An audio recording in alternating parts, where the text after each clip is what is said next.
Greetings to my siblings in Christ in Province 1.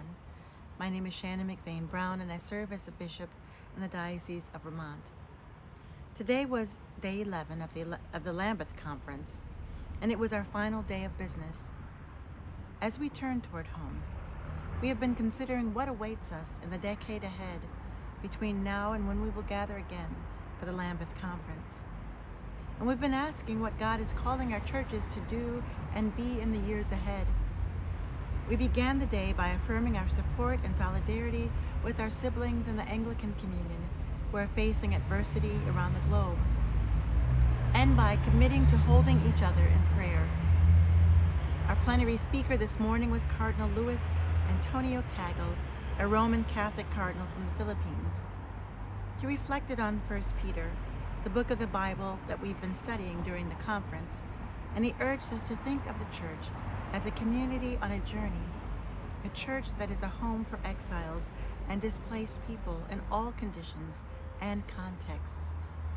And he reminded us that inviting people to live together despite their differences requires cultural intelligence. Our Lambeth call session for the day also looked toward the future, focusing on our concern for the well-being of the world in light of science, global warming, and sustainable development. My hope for the Anglican Communion over the next 10 years is that we will be able to embody Cardinal Tagle's words to us this morning in the communities and countries where we live and serve.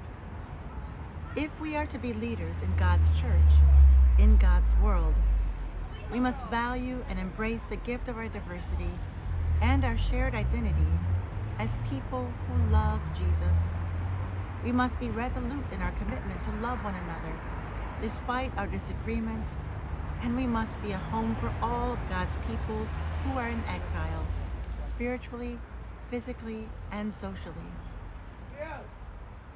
In Province 1, we are all thinking about how to be a home for people who have not always been at home in the church.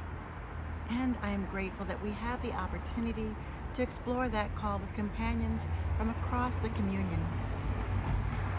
When we gather for the next Lambeth conference, I expect that we will not just talk about the ways we've been hearing from marginalized people, including women and children, but about how their presence and view of the world has enlarged our own worldview and shaped our ministries. There will certainly be more women and LGBT plus bishops among us when we meet again.